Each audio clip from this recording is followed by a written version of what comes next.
Hi friends, ಎಲ್ಲರೂ ಹೇಗಿದ್ದೀರಾ? Hope ಎಲ್ಲರೂ ಚೆನ್ನಾಗಿದ್ದೀರಾ ಅಂತ ಭಾವಿಸ್ತಾ ಈ ವಿಡಿಯೋನ ಶುರು ಮಾಡ್ತಾ ಇದ್ದೀನಿ. ಆಲ್ರೆಡಿ ನಾನು ಡಿಸ್ಕ್ರಿಪ್ಷನಲ್ಲಿ ಮೆನ್ಷನ್ ಮಾಡಿದ್ದೀನಿ ಇದು ಏನು ವಿಡಿಯೋ ಅಂತ ಹೇಳಿ. ರಿತನ್ಯ ವೇರ್ ಮಾಡಿರುವಂತಹ ಸ್ಯಾರಿ ಆಗ್ಬೋದು, ಪೊಲೀಸ್ ಕಾಸ್ಟ್ಯೂಮ್ ಆಗ್ಬೋದು, ಯಾವುದು ಸಹ ಸ್ಟಿಚ್ ಮಾಡಿಸಿರೋ ಅಂಥದ್ದಲ್ಲ ಅಥವಾ ಪರ್ಚೇಸ್ ಮಾಡಿರುವಂಥದ್ದಲ್ಲ ಅಥವಾ ರೆಂಟ್ಗೂ ಸಹ ತೊಗೊಂಡಿಲ್ಲ. ನಾನು ಗೂಗಲಲ್ಲಿ ಒಂದು ವೆಬ್ಸೈಟ್ ಯೂಸ್ ಮಾಡಿ ಎಡಿಟ್ ಮಾಡಿರುವಂಥ ಫೋಟೋಗಳಾಗಿರುತ್ತೆ. ಬನ್ನಿ ನಾನು ನಿಮಗೂ ಶೋ ಮಾಡ್ತೀನಿ ಹೇಗೆ ಅಂತ ಹೇಳಿ. ಗೂಗಲಲ್ಲಿ ಗೂಗಲ್ ಜೆಮಿನಿ ಅಂತ ಹೇಳಿ ಟೈಪ್ ಮಾಡಿ ಸರ್ಚ್ ಬಟನ್ ಮೇಲೆ ಕ್ಲಿಕ್ ಮಾಡಿದರೆ ಈ ಥರ ಒಂದು ವೆಬ್ಸೈಟ್ ಓಪನ್ ಆಗುತ್ತೆ. ನೋಡಿ, ಈ ಥರ ಒಂದು ವೆಬ್ಸೈಟ್ ಓಪನ್ ಆಗುತ್ತೆ. ಈ ಥರ ವೆಬ್ಸೈಟ್ ಓಪನ್ ಆದಮೇಲೆ ಕೆಳಗಡೆ ಲೆಫ್ಟ್ ಸೈಡಲ್ಲಿ ಪ್ಲಸ್ ಮಾರ್ಕ್ ಇದೆಯಲ್ವಾ, ಆ ಪ್ಲಸ್ ಮಾರ್ಕ್ ಮೇಲೆ ಓಕೆ ಮಾಡಿದ್ರೆ ನಮಗೆ ಫೋಟೋ ಅಪ್ಲೋಡ್ ಮಾಡೋದಕ್ಕೆ ಒಂದು ಆಪ್ಷನ್ ಬರುತ್ತೆ. ನಾವು ನಮಗೆ ಯಾವ ಫೋಟೋ ಚೇಂಜ್ ಆಗಬೇಕಲ್ವಾ, ಆ ಫೋಟೋನ ನಾವು ಸೆಲೆಕ್ಟ್ ಮಾಡಿ ಅಪ್ಲೋಡ್ ಮಾಡಬೇಕಾಗುತ್ತೆ. ನೋಡಿ, ನಾನು ರಿತುದು ಈ ಫೋಟೋನ ಸೆಲೆಕ್ಟ್ ಮಾಡಿದ್ದೀನಿ. ಈ ಫೋಟೋನ ಸೆಲೆಕ್ಟ್ ಮಾಡಿ ಅಪ್ಲೋಡ್ಗೆ ಓಕೆ ಕೊಡ್ತಾಯಿದ್ದೀನಿ. ಡಿಸ್ಕ್ರಿಪ್ಷನಲ್ಲಿ ನಮಗೆ ಏನು ಕಾಸ್ಟ್ಯೂಮ್ ಚೇಂಜ್ ಆಗಬೇಕು ಅಂತ ನಾವು ಟೈಪ್ ಮಾಡಬೇಕಾಗುತ್ತೆ. ನಾನು ಇಲ್ಲಿ ಸ್ಯಾರಿಗೆ ಚೇಂಜ್ ಮಾಡಲಿ ಅಂತ ಹೇಳಿಬಿಟ್ಟು ನಾನು ಟೈಪ್ ಮಾಡ್ತಾಯಿದ್ದೀನಿ. ಚೇಂಜ್ ಟು ಸ್ಯಾರಿ ಕಾಸ್ಟ್ಯೂಮ್ ಅಂತ ಹೇಳಿ ಟೈಪ್ ಮಾಡಿ ಅಪ್ಲೋಡ್ ಮಾಡ್ತಾಯಿದ್ದೀನಿ. ನೋಡಿ, ಅಪ್ಲೋಡ್ ಮಾಡಿದ್ದೀನಿ. ಅದು ಸ್ವಲ್ಪ ಸಮಯ ತಗೊಳುತ್ತೆ. ಈ ಕಾಸ್ಟ್ಯೂಮಿಂದ ಆ ಕಾಸ್ಟ್ಯೂಮ್ಗೆ ಚೇಂಜ್ ಆಗೋದಕ್ಕೆ ನಾವು ಎನಿ ಕಾಸ್ಟ್ಯೂಮಿಗೆ ಬೇಕಾದ್ರೂ ಚೇಂಜ್ ಮಾಡ್ಬೋದು.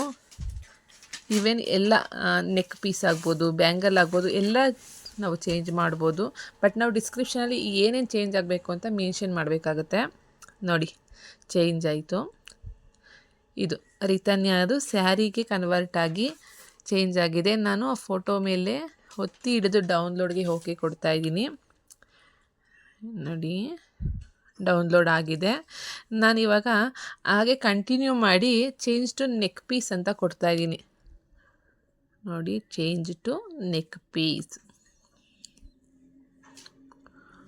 ನೋಡಿ ಟೈಪ್ ಮಾಡಿ ಓಕೆ ಮಾಡಿದ್ದೀನಿ. ಅದು ಮತ್ತೆ ನೆಕ್ ಪೀಸ್ ಚೇಂಜ್ ಆಗಿ ಅಪ್ಡೇಟ್ ಆಗುತ್ತೆ. ನೋಡಿ, ಎಷ್ಟೆಲ್ಲ ಟೆಕ್ನಾಲಜಿ ಇಂಪ್ರೂವ್ಮೆಂಟ್ ಆಗಿದೆ ಅಲ್ವಾ. ಇದರಿಂದ ತುಂಬ ಅನುಕೂಲಗಳು ಮತ್ತು ಅನಾನುಕೂಲಗಳು ಇದೆ. ನಾವು ಅನುಕೂಲಕ್ಕೆ ಬಳಸ್ಕೊಂಡ್ರೆ ತುಂಬ ಚೆನ್ನಾಗಿರುತ್ತೆ. ನೋಡಿ, ನೆಕ್ ಪೀಸು ರಿತನ್ಯ ಅದು ಚೇಂಜ್ ಆಗಿದೆ. ಇವಾಗ ಚೇಂಜ್ ಟು ಸ್ಯಾರಿ ಕಲರ್ ಅಂತ ಕೂಡ ಕೊಡ್ತಾಯಿದ್ದೀನಿ ನಾನು. ಇದು ನಿಮಗೆ ತೋರ್ಸೋದಕ್ಕೆ. ನಾವು ಹೀಗೆ ಸ್ಯಾರಿ ಆಗ್ಬೋದು, ಈವನ್ ಎಲ್ಲ ಕಾಸ್ಟ್ಯೂಮನ್ನು ಸಹ ನಾವು ಚೇಂಜ್ ಮಾಡ್ಬೋದು. ಯಾವುದೇ ಫೋಟೋ ಆದ್ರೂ ಕೂಡ ನಾವು ಬ್ಯಾಕ್ ಹೋಗಿ ಮತ್ತೆ ಎಲ್ಲ ಓಲ್ ಪ್ರೊಸೀಜರ್ ಮಾಡಬೇಕಂತ ಇಲ್ಲ. ನೋಡಿ, ಕಲರ್ ಕೂಡ ಚೇಂಜ್ ಆಗಿದೆ. ಈ ಥರ ಯೂಸ್ ಮಾಡಿ ನಮಗೆ ಬೇಕಾದಂಥ ಫೋಟೋನ ಬೇಕಾದಂಥ ಕಾಸ್ಟ್ಯೂಮ್ಗೆ ನಾವು ಚೇಂಜ್ ಮಾಡಬೇಕಾಗುತ್ತೆ. ಎಲ್ಲರಿಗೂ ಆಸೆ ಇರುತ್ತಲ್ವ, ನಮ್ಮ ಮಕ್ಕಳಿಗೆ ಈ ಥರ ವೇರ್ ಮಾಡಬೇಕು, ಸ್ಯಾರಿ ಆಗ್ಬೋದು, ಯಾವುದೇ ಕಾಸ್ಟ್ಯೂಮ್ ಆಗ್ಬೋದು, ಆಸೆ ಇರುತ್ತಲ್ವ. ಅದನ್ನು ಈಸಿಯಾಗಿ ನೋಡಿ ನಾವು ನಮ್ಮ ಕೈಲಿರುವಂಥ ಮೊಬೈಲನ್ನು ಯೂಸ್ ಮಾಡಿ ನಾವು ಮಾಡ್ಕೊಬೋದು. ಹೋಪ್ ಎಲ್ರಿಗೂ ಈ ವಿಡಿಯೋ ಉಪಯೋಗ ಆಗಿದೆ ಅಂತ ಭಾವಿಸ್ತೀನಿ. Thank you for watching.